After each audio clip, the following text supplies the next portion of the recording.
ওই এই বাবারে, তাকাবে না, তুমি তাকাবে না, জিভ বার করে দিলে অমনি। হুম, হুম, দুষ্টুমি। টান টান হয়ে গেছে, একদম ফ্রেশ করিয়ে দিয়েছি, মাথা আছড়ে দিয়ে কাজল পরিয়ে। এবার খেলু খেলু হচ্ছে মেয়েটা। আ আ আ এই যে খারাপ জিনিস, এগুলোই তো খারাপ। এত ঠান্ডা লেগেছে মেয়েটার, ঘর ঘর করেই যাচ্ছে, এত ঘেমে যায়। এই যে গল্প করতে করতে করে দিল টয়লেট। টয়লেট করার সাথে নিজের জামাটাকেও ভিজিয়েছে। এই যে এই পাশেও ভিজিয়েছে, এই পাশেও ভিজিয়েছে। শোন না মাম্মা, কি আনাছি, আবার জিভ বার করে। কেন বারবার জিভ বার করছো তুমি?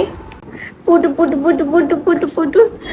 ওর জামাটা চেঞ্জ করে দিই, নাহলে আবার ঠান্ডা লেগে যাবে। এমনিতেই ঠান্ডা লেগে আছে, আমারও তো ঠান্ডা লেগে আছে, ভয়েস শুনে বুঝতেই পারছো। আর একে দেখ,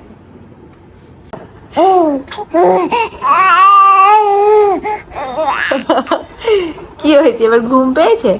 এবার ঘুমো ঘুমো, এবার ঘুমো ঘুমো হবে। এখন পাচ্ছে একটা, আর উনার এবার ঘুম পেয়ে গেছে। ঘুমিয়ে পড়ো তাহলে, ঘুমিয়ে পড়ো। একটু পরেই ও ব্রেস্টফিড করে ঘুমিয়ে পড়েছিল। যদিও বা এই ঘুমটা অনেকক্ষণ থাকে না, মানে ও 2-3 ঘন্টা ঘুমোতো না, ওই 40 মিনিট 50 মিনিট, খুব জোর হলে 1 ঘন্টার ন্যাপ নিত। আর এই যে দুপুরের টাইমটা দেখছো, এই দুপুরের মধ্যে ও 2বার ন্যাপ নিত। এই টাইমে একটা, ওই 40-50 মিনিটের বা আধ ঘন্টা, আবার 4টে-5টার দিকে আরেকটা ন্যাপ, ছোট্ট একটুখানি। এইভাবেই ও ঘুমোতো সেই টাইমটা। টানা যে একটু ঘুমোবে সেই ঘুম আর হবে না ওর। যাই হোক, ওকে ঘুম পাড়িয়ে দিয়ে আমি বসে পড়লাম খেতে। অ্যাকচুয়ালি আমরা তো ব্রেকফাস্টে ভাতটা খেয়ে নিই, তো লাঞ্চে আমি খাচ্ছিলাম সেদিন চাউমিন। সকালবেলায় টিফিনটা আমাদের বানানো হয়ে যায়, মানে টিফিন এবং ভাত দুটোই সকালের মধ্যে কমপ্লিট হয়ে যায়, কারণ কুশকে দিতে হয় টিফিনে এটা। আর সকলে মিলে একসাথে ভাত খাবো বলে সকালেই ভাতটা খেয়ে নিই, আর গরম গরম ভাতই খেয়ে নিই। আর দুপুরবেলায় কুশ ওদিকে টিফিনটা খায়, আর আমরা বাড়িতেও এই লাঞ্চের টাইমে এই টিফিনটাই খাই বলতে পারো। আর আমি সবসময় মেয়েকে ঘুম পাড়িয়েই খেতাম, এতে ওরও সুবিধে হতো আর আমারও সুবিধে হতো। খাওয়া দাওয়া করে ভাবলাম একটু ওর ড্রেসগুলো গুছিয়ে নিই, অনেকদিন ধরেই রাখা ছিল, কয়েকটা ভাঁজ করে রাখা ছিল, কয়েকটা এখানে ওখানে রাখা ছিল। তো এই যে হ্যাঙ্গারগুলো কিনেছি রিসেন্টলি, তো ভাবলাম চলো সাজিয়ে নিই, ওর ওয়ার্ড্রবে এগুলো সাজিয়ে নিই পরপর। আর কিছু না, ছিট কিনে এনেছিলাম। আমি তো যেতে পারছি না এখন কোথাও, তো আমার বোনকে পাঠিয়েছিলাম বড়বাজারে, সেখান থেকেই ও আমাকে এই অর্গ্যানজা ফ্যাব্রিকগুলো এনে দিয়েছিল। মেয়ের জন্য আমি কয়েকটা ড্রেস বানাবো ভেবেছি, ওর অন্নপ্রাশনের জন্য। বাড়িতে সেলাই মেশিন থাকার এটাই একটা প্লাস পয়েন্ট বলতে পারো। আর নিজে যদি একটু সেলাই জানা যায় তাহলে তো খুব ভালো। তো আমি টুকটাক ড্রেস বানাতে পারি, আর মেয়ের জন্য তো অবশ্যই বানাতে পারবো। তো আমি ছিট তো আনিয়ে রেখেছি, এবার কোন কালারটা দিয়ে বানাবো সেটা পরে ডিসাইড করব। সন্ধেবেলায় যে রিসেপশন পার্টিটা হয় অন্নপ্রাশনের জন্য, সেই রিসেপশনের জন্যই আমি এই ড্রেসটা বানাবো ভেবে রেখেছি আপাতত। আর দুপুরে ভাত খাওয়ার টাইমে যে ড্রেসটা পরবে সেটা অন্য হবে, সেটা না হয়তো আমাদের পরে কখনো দেখাবো। চলো এবার ওর যে রেগুলার ড্রেসগুলো পরে থাকে সেগুলো ফটাফট সাজিয়ে নিই, বেরোনোর টাইমে ফটাফট বার করা যায়, নাহলে না খুঁজে পাওয়া মুশকিল হয়ে যায়। এইদিকে ওনার ঘুমও হয়ে গেল। ঘুম হয়ে গিয়েছে? ওরে বাবাই, এই করে করে আমার দুপুরটা কাটে। একবার ঘুমোই, একবার উঠে একটু খাই, আবার একটু ঘুমোই, আবার উঠে একটু খেলা করে। এই করতে করতে 5টা বাজায়।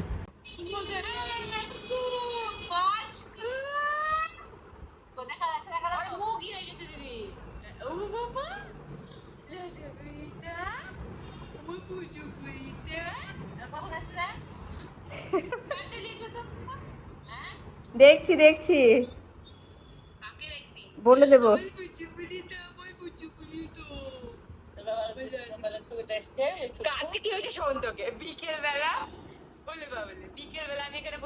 আর বিকেলবেলায় ভিডিও কলটা মাস্ট। আমাকে এতদিন এরা কেউ ভিডিও কল বা ফোন এত বেশি করতো না, যতটা আমার মেয়ে হওয়ার পর শুরু হয়েছে। এভরিডে ধরা বাঁধা, এটা করতেই হবে। আর বাড়ি থেকে আরেকটা কথা আসতো, কবে আবার বাড়ি যাব, মানে আমার বাড়ি যাব, মানে আমার মেয়ে তার দাদান বাড়ি যাবে। আর এই দেখো, এটা পেলে কি করে দেখো। ওর বয়স এখন 4 মাস, মানে 5 মাস জাস্ট পড়বে। আর দেখো, বসতেও পারছে। আর এটা দেখে ওর খুবই মজা হয়। এই এই উল্টাস না। এই মা, মুখে দেয় না এটা, খেল।